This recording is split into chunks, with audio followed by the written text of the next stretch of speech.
Hey everyone, welcome back. I'm Michael, and we're going to be getting right back into some more Reddit stories. If you enjoy the video, make sure to leave a like and subscribe. Now, without further ado, let's begin. This story was posted by a user named Oni Shinigami Demon in the advice subreddit. The post is titled, "My boyfriend wants to spend a week with a female friend while I'm away. I live with my boyfriend. We have been together for almost 2 years, and this summer I will be abroad for a few weeks visiting my family. Recently, an issue came up and I would really appreciate outside perspectives. Here is the situation. My boyfriend has a female friend who is visiting our country to see another friend. Knowing she would be around, he sent her a message about an event happening near our place. Something like, 'You might be interested in this type of thing.' She replied asking if she could stay at our place for a week and then go to the event. I do not know if she is aware that I will not be home during this time. What I do know is that my boyfriend is totally fine with the idea and just answered that he will let her know. I honestly trust him. I do not think anything would happen, but I still find it uncomfortable that he is okay with having another woman stay over while I am gone. And not just stay, but stay to go to an event together, just the two of them. That personally feels intimate, even if it is not something romantic. He, on the other hand, sees zero problem with it. He says he would be 100% fine if I did the same with a male friend. And even though we cannot say that would be the case until it happens, I feel like it could be true. The thing is, I would not feel comfortable doing that myself, not even if he said it was okay. To me, it feels like a gray area, like it does not violate trust, but it tests emotional boundaries. My boyfriend is very close to his two sisters, and I wonder if that has shaped his comfort level being around women platonically. He sees it as a friend is just a friend. But to me, sharing a home in your partner's absence adds a level of emotional intimacy that I would not personally feel okay creating with someone of the opposite sex. We have talked about it, and he is willing to respect my wishes, but we are still not quite seeing eye to eye, and I am trying to understand myself better. Why does this bother me so much when I trust him? For this reason, I am asking you guys for an opinion. Thanks for reading." Edit, I wanted to add that they have been friends for 3 years and that I have met her a few times. She is nice, but I do not really know her much. I would not say we are friends, more acquaintances. Also, she has a boyfriend if this information can be of any help for the context. Lastly, my boyfriend lied to my face about minor things a few times in the past. So even if I trust that he would not cheat, I do not believe him when he says that he never had thoughts or feelings toward her. Edit 2, I did not expect this post to get this much attention. My boyfriend and I are reading the comments together and talking about what we think. I will try to come back with an update. It is being very interesting to read everyone's thoughts on this topic. Update. First of all, I want to thank the people who shared their thoughts. I received many responses and really appreciated the opportunity to reflect. My boyfriend and I read the many comments together, and we were surprised by the fact that the opinions are clearly divided. Some emphasize trust and suggest I might be overthinking things, while others agree that my feelings and boundaries are valid. This discussion helped me realize I have always been open about my own friendships, but we had never really talked in depth about his friendships, especially with women. It was very nice to talk it out, and I now have a clearer understanding of his social life. Personally, I have gained more clarity on why this situation does not sit right with me. 2 of my boundaries are being crossed. First, my home is my sanctuary. Having someone I do not know very well stay for an extended period is not okay with me, especially since my boyfriend has to work, meaning the guest would often be home alone. Second, a full week in that kind of intimate setting feels more like a relationship level arrangement than a casual friendship. That level of exclusivity is something I expect in a romantic partnership, not between friends. In this case, the gender is significant because it creates ambiguity. That said, I do not consider visits like this completely off the table forever, but it is important for me to know the other person better and for the visits to be shorter. We do not always see things the same way, especially because we come from different countries and cultures, but he is committed to respecting my boundaries. He wants us to act as a united front, so we agreed that before saying yes or no to any guest, we will talk it through and respond together. We also live on a continent where visiting friends across borders is easy and common. There will be plenty of occasions for him and me to meet this friend of his. I am not taking away a unique opportunity. Finally, some suggested installing cameras, but we already have cameras at the entrance. We also share locations with each other, so I do not think he ever considered lying to me about this. Thanks for reading. Bored German said, personally, I would not mind the arrangement with some boundaries in place and some ground rules. But I have also been with my partner for 10 years, and I know his female best friend pretty well. Oh, also, he has never lied to me. OP and her boyfriend need to work on that part the most. Ahil said, do you people just not have friends of different genders? Like, what the heck? This should be a non-issue. A friend is in town for something and can crash on the couch. That is what friends do. Bunch of weirdos on this site, I swear. To this user, Arju said, extremely weird behavior. Maybe it is just a cultural difference, but if my girlfriend did this to me, it would be a deal breaker. I have had female friends for more than 20 years, and you think I would not let them crash on my couch because you are insecure. This next post was made in the relationship advice subreddit by a throwaway account. The post is titled, How do I deal with jealousy over my ex-husband's new GF? My ex-husband and I divorced when our son was 7. Fast forward to now, our son is 15, turning 16 in a few months. Somehow, we managed to go from divorced and done to actually being pretty good friends. We choose to hang out sometimes, not only when it involves our son, and we get along better than ever. It has worked out way better than I ever expected. My ex has started seeing someone new. They have been together for a little while now, but it has started to get more serious lately. I have met her but do not know her well. My son is around her a lot more than I am, and he likes her a lot. I hate that this bothers me. I am genuinely embarrassed by how irritated I felt hearing him say how nice she is, how fun she is, how she makes his dad happy. I plastered on a smile and said all the right things, but inside I was surprised by how jealous I felt. She does not like that my ex and I are friends. She is fine with us communicating for our son, but the idea of us hanging out just because we want to is an absolute no in her book.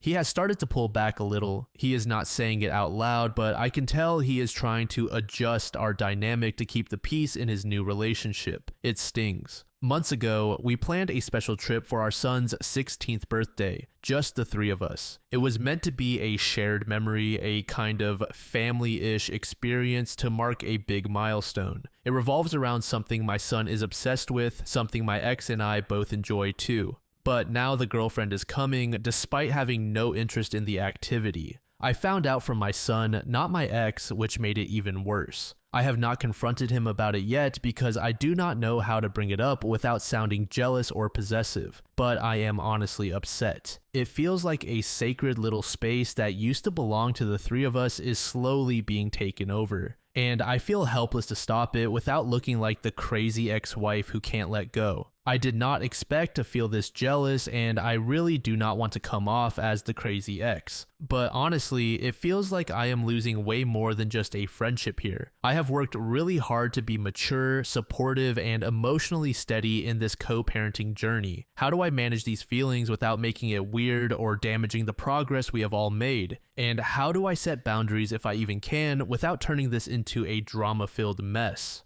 Update. At the beginning of June, I asked for help navigating these feelings I have regarding my son, my ex-husband, and his new girlfriend. Thanks to everyone who replied. Even though I do not think I got a ton of specific actionable advice, I definitely heard the recurring message loud and clear: therapy. Some of the comments were genuinely helpful in nudging me to start unpacking the root of what I am actually feeling, so I appreciate that. Will I go to therapy right now? Honestly, probably not immediately, but we will see. Most of all, the issues are things I just need to work through on my own. But I decided to ask my ex-husband directly about the whole concert and birthday trip situation. I told him that our son had mentioned his girlfriend is now coming on the trip, and I needed clarity about what the plan was so I could figure out hotel arrangements. I kept it as neutral and non-confrontational as possible. Truthfully, I do not want her to come, and I'm still sort of seething over her being there. He admitted he had not told me yet because he was still hoping she would back out. He said he does not want her to come, that it will make things awkward, and that she kind of inserted herself into the plan and made it really clear she expected to be invited. He felt like he could not say no without it hurting their relationship. He even said, "You think I want to go on a trip with both of you?" I suggested that maybe I should give her my concert ticket and buy a separate one so I would not have to sit near them and she would not have to stay back at the hotel. Or maybe I should just plan to take my son on a completely different date on the tour altogether, since it was probably going to be very awkward for all of us, especially since he was now claiming he also did not want her to come. I do not want to buy a ticket and sit separately. I do not want to plan a whole other trip to a different tour date. The thought makes me really mad, but I felt like the adult thing to do was to at least suggest it. Maybe I just wanted to see what his reaction would be. He immediately said there was no way I was giving my ticket to her or sitting separately. He said that there was no way I was backing out or going to a different show. We have been planning this for almost a year.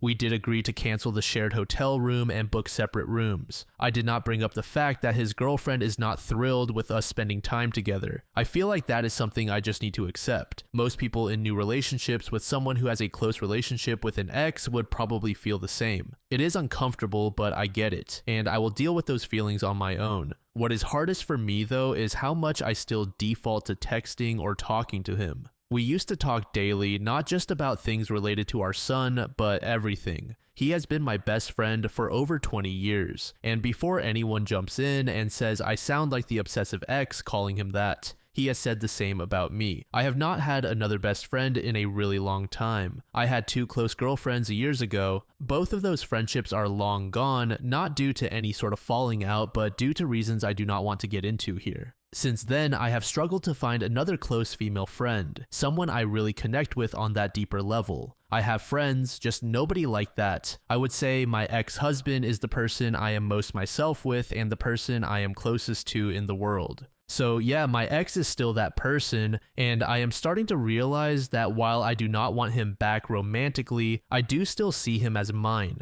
Not in a possessive, malicious way, but in that I think I have just never fully adjusted to him being someone with a life completely separate from mine. It is like he is still a character in my story, not somebody with an entire life of his own. I am also trying to take the advice of getting to know his girlfriend while also trying not to over-involve myself in their lives. I do not want to become best friends with my ex-husband's girlfriend. That just sounds uncomfortable to me. I spent some time over at his house today and she was there. They do not live together yet. He watched my dog for me overnight because I had a work event to go to. Well, it is my son's dog too, so the dog basically went over to his dad's with him. They have a splash pad for the dogs over there, so we were playing around with the dogs in the backyard. He started asking me things like, top 5 albums of all time, go. Then we got into a friendly argument about our favorite albums, which evolved into top 5 guitarists, etc., and these are the things we get along about. I suddenly got the sense that she was not happy about our conversation since she does not seem to care about those things and could not participate in the conversation. I tried to steer the conversation in another direction so that she was not left out, but I am terrible at making small talk. I decided to make my excuses to politely leave at that point. So now I guess it is just a matter of figuring out how you start emotionally detaching from someone who has been my closest person for so long, especially when you still co-parent and have to interact regularly. How do I detach? I never detached after we got divorced, even though I thought I had. Beneficial Sort said, the question of how do I detach is something a therapist could help with, so I hope she actually pursues that. This is a good first step for her because the next challenge will be her son finding a partner someday. She needs to learn to make their world bigger and be okay with it, or she risks alienating both her son and her ex. 20 years of friendship is admirable, but it really sounds like he is still the husband in everything except the bedroom. Talking every day, no girlfriend is going to be okay with that. To this blue moon, Calhoun said, "I think the situation could potentially be cool, but the real issue is that she wants to be best friends with her ex, but feels weird about being best friends with his new partner. Based on the example conversation she described, she clams up anytime the new partner is around, which would immediately set off alarm bells that there is something else going on. It is nice that their relationship has evolved over time into something new, but if this new partner is going to be around for a long time, then it has to evolve to include them as well." Mok said, "The guy does not even want the new girlfriend on the trip. These exes are still very much tied to each other. The ex-husband might be trying to distance himself, but he is not happy about it. There is no way the new relationship survives. I also think it is really inappropriate for the girlfriend to have invited herself to this family event to celebrate the son's 16th birthday. She is just the girlfriend, not a new wife. She does not belong on the trip." This final post was made by a user named Cardiologist Fart and is titled, "My old stalker is back and my husband is making me feel like I'm the crazy one. Hi, sorry, this is my first time writing in and I don't know what to do, so I'm just going to jump in. So I am 32 years old and my husband is 33. We have been arguing a lot recently over my old stalker. For some background, back in college, I dated a guy, let's call him Fred, for around 2 months. Fred was interesting to say the least. To save time, he had several red flags once we started dating, so I dumped him. Fred acted like he couldn't care less, so I thought that was that. A few months go by and I start seeing Fred everywhere. I see him at the grocery store I go to, my go-to nail place, my favorite restaurants, etc. I thought it was just a weird coincidence, so I left it at that. A year after our breakup, he starts messaging me, telling me he was happiest with me and that he misses me so much. I called BS and blocked him. Then things escalated. Fred changed numbers every time I blocked him, made new social media accounts, and I started seeing his car everywhere. I tried getting a restraining order against Fred, but since he hadn't done anything to me, they couldn't do anything. A few months later, I was walking to my car at night. Fred coincidentally saw me walking alone and offered me a ride home. I said no, that I had my own car, and kept walking. Fred proceeded to get out of his car and tried pushing me into his car. I punched him and ran to my car. I drove away and luckily he didn't follow. I tried again to get a restraining order, but it was basically his word against mine. They gave me a temporary restraining order, but that was it. I was terrified of even walking outside and deleted all my socials. Thankfully, a very close friend, let's call him Pete, stepped in to defend me. Pete ended up threatening Fred, and I finally stopped hearing from Fred. I felt free and slowly got back into my normal life. Now, to the present day, I'm married to my husband. I've graduated from college and live alone with my husband. We moved to a nearby city and bought a house together. Sadly, a month ago, Pete died in his sleep, and I was absolutely devastated. I've known Pete since high school, and he was my closest friend.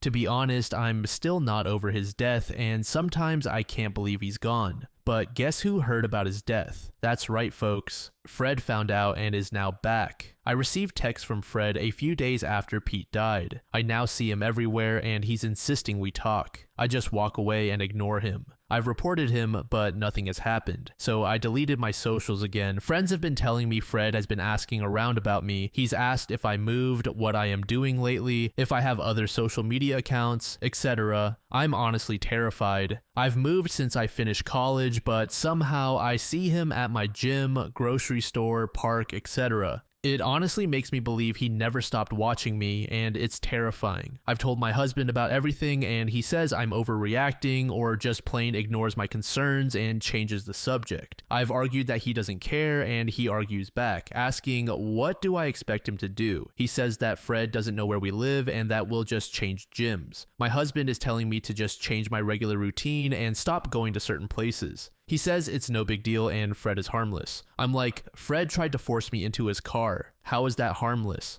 My husband has been distant ever since this started and I feel alone. I don't want to tell my friends for fear they will tell Fred. I can't go to my family because I'm in no contact with them. And of course, my husband couldn't care less. I need advice. What do I do? Am I crazy? Should I just change my gym and my routine like my husband says? Part of me just wants to move completely, but another part is basically asking myself, why do I have to uproot my life and change everything because of him? Can't he just leave me alone? It's been like 10 years already and I want to move on from this. Should I just talk to Fred, hoping he'll finally leave me alone? Update, small update, and some more information about my stalker situation. I am still new to posting on Reddit, so the first part of my post should be on my account. My friends do not talk to Fred, and they are aware of the situation. Fred has reached out to them randomly asking about me. They have reported and blocked him as well. Now, for the update, last night I decided to have a serious conversation with my husband one last time. I sat down with him and explained the whole situation again. I told him how scared I've been and that he needs to take this seriously. I wanted to show him how terrified I was, how small I've been made to feel, not just by Fred, but also by him, how his lack of support and concern for my safety is making me question our marriage. I asked if he would even do anything if I was found in a ditch. He was silent the whole time, looking at the floor. We sat in silence for a few minutes before I got up to pack my things.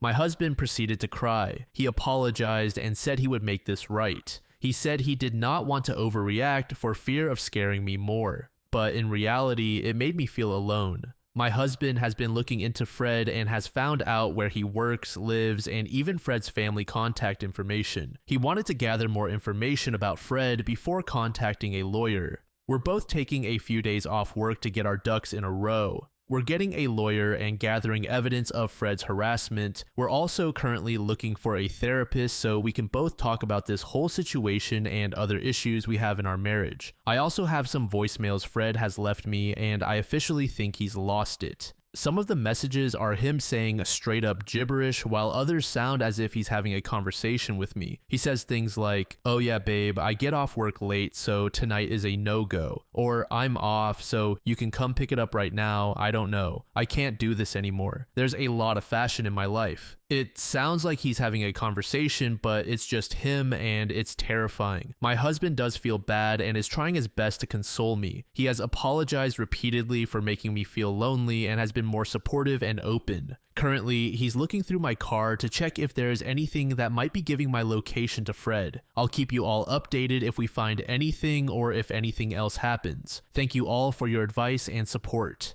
Update 2. I wasn't sure if I should make an update, but I decided to anyway to maybe get some more advice. Thank you to everyone who gave me advice and encouragement. I finished listening to the book The Gift of Fear and it really opened my eyes to a lot. Now, on to the update. After my husband didn't find anything in my car, I still felt something was wrong, so I took people's advice and brought my car to the mechanic. I told my mechanic about my situation and asked if he could take a look at my car. To my horror, a couple of days later, my mechanic found a small cube that was hidden under my car. At first, I really wanted to believe it was just part of my car or something, but my mechanic explained that it wasn't and that it was deliberately hidden. The cube is really small and magnetic. I called my lawyer right then and told them everything. I got pictures of the GPS device and where it was placed. I thanked the mechanic and drove to my lawyer's office. At this point, I was shaking and wanted to cry. How long had the GPS been there? How long has Fred been following me without me knowing? Was he watching me at that moment? Is he going to add another one?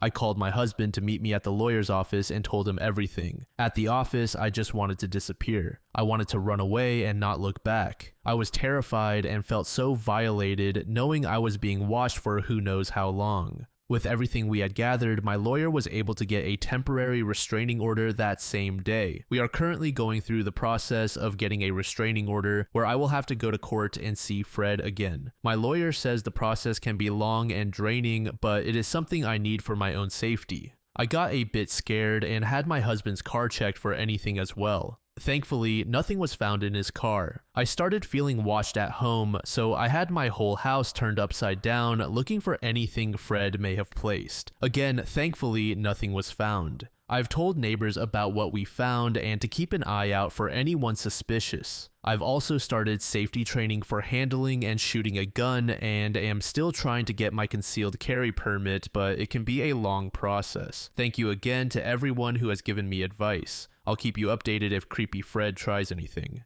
Melodic Musical said, I do not understand why stalking is not taken more seriously. It often leads to worse outcomes and the psychological damage it causes is immense. Feeling like you never have any safety is terrifying. To this user weekly conversation said, what gets me is that there are supposed to be laws against stalking, yet it still happens and nothing is done until the stalker hurts the person they are stalking or worse. Why do the police still fall back on the idea that he has to actually do something before they can arrest him? I just learned about a woman whose abusive ex pleaded guilty to domestic violence, and he was released on bond or something the same day. He is a very violent man. He has even attacked the current boyfriend of another ex-girlfriend. Alright, Mitten said, the whole mindset of they have not done anything to physically harm you, so there is nothing we can do, drives me crazy. It is so dangerous. Sailor Redditor said, I think this man needs to be institutionalized or something before something terrible happens. I really hope she stays safe. I am really disappointed in the husband. He says he did not want to make her more afraid, but why not try to at least comfort your wife? Tell her it will be okay, just the bare minimum. Thank you so much for making it to the end of the video, and thank you also to partner of the channel, Gamersupps. Use code DLAM to support the channel and get 10% off of your purchase, link in the description. I'm sure many of you like me have a hankering for daily caffeine, so go check them out. Lately, I've been a big fan of Titty Milk and Acid Rain, but they've got dozens of other flavors for y'all to try out. Anyway, thanks again for reaching the end, and I hope you all have an amazing passage of the next 24 hours.